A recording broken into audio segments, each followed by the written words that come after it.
За овој манастир е тесно поврзано погубувањето на баба Митра, погрбавената старица чувар на манастирот.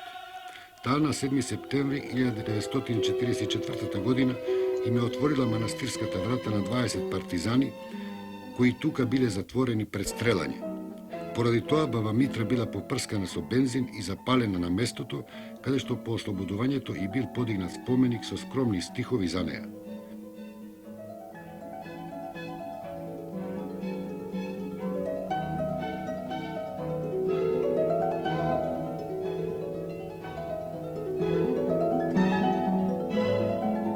Во 1873 година е завршена изградбата на така наречената Вардарска железница.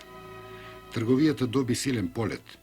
Неготино за Солуг и Смирна извесуваше волна, свила и други производи. Во Неготинско почна се произведува за прв пат афионот.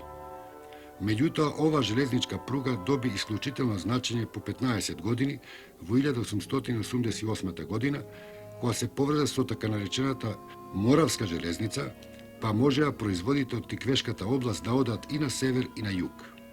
Во изградбата на Вардарската пруга работеле стотина војници и цивили од разни краишта на Македонија. Меѓу војниците имало и италијанци.